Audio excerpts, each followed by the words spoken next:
Last time we've seen him, Angir was looking for help.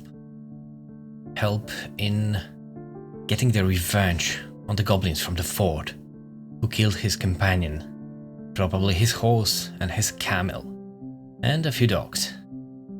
Well, he now left the hamlet, the last hope that he had for any help. But he decided, if no one will help him, he will try to do it alone. He traveled near to the fort and decided to stop there and wait. He went to sleep and slept until the sun has set. Then he reached the fort. He was careful, sneaking. He went inside. There was silence. He was moving slowly.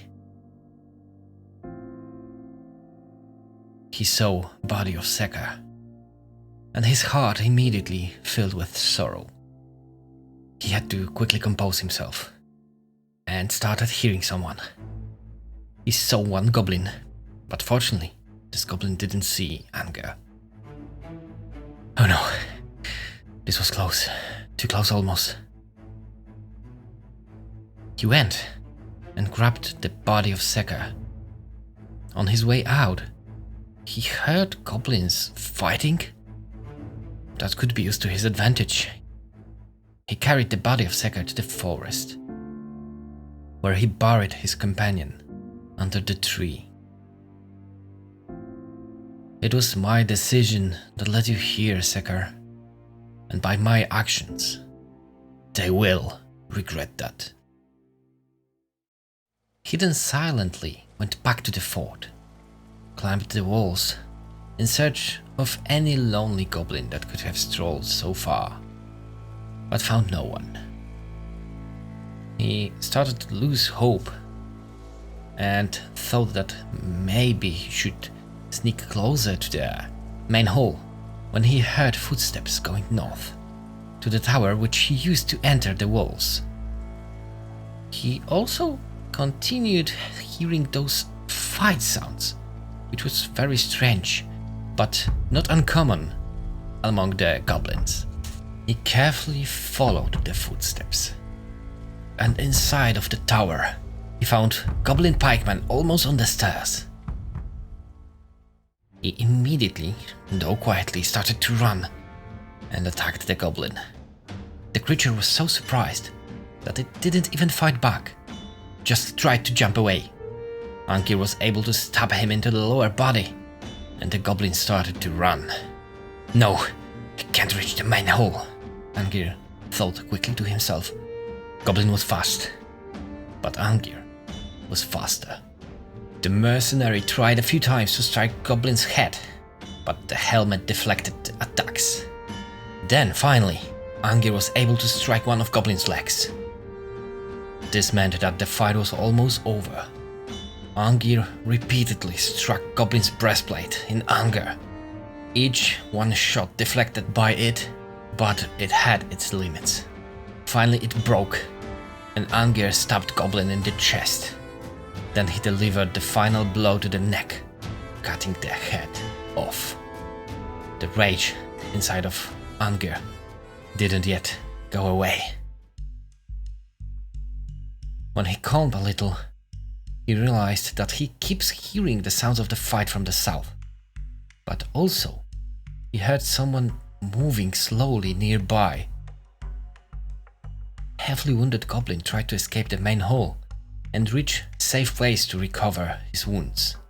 Angir ran to him. Wounded enemy stood no chance, and soon his head was also rolling on the grass. Angir didn't want to use up his strength too quickly. That could kill him as easily as any arrow. So he went into the shadow, under the wall, and waited, listening to the sounds of fighting in the main hall.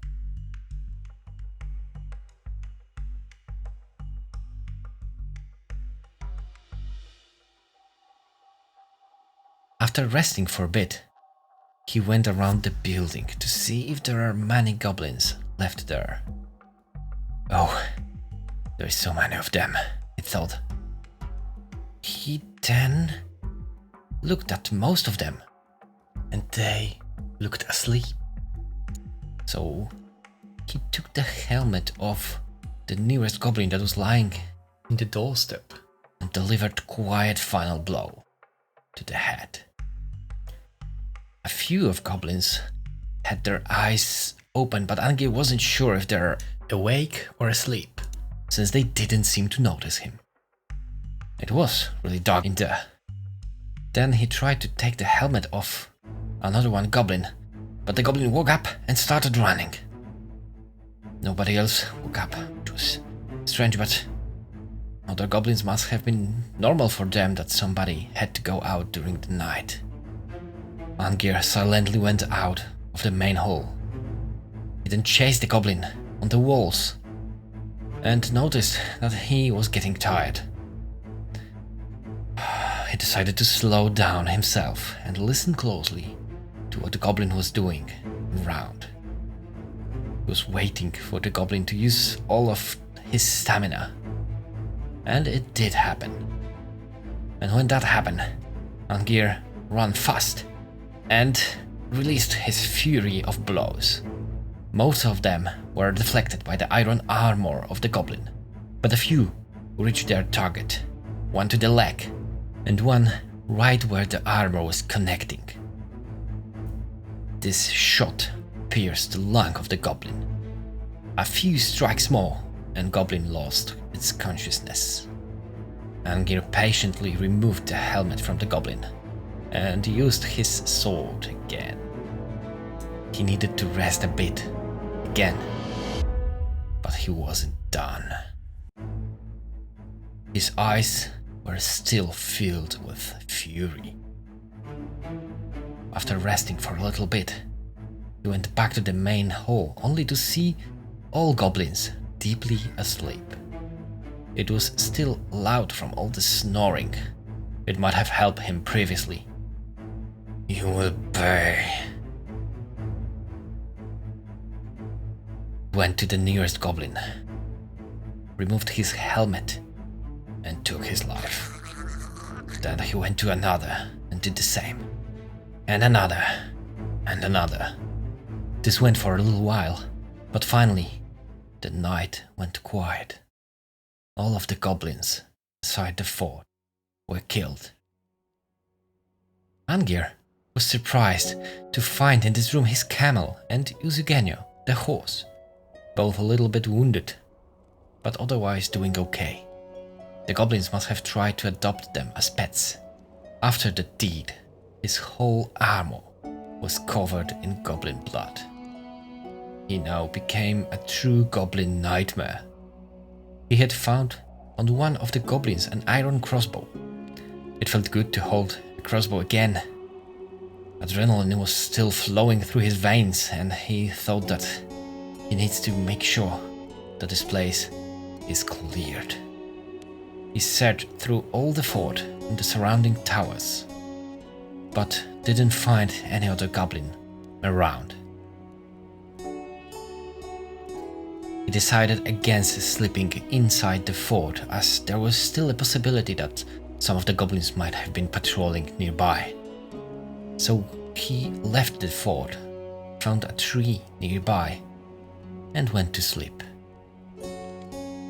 Finally, he got a bit of rest.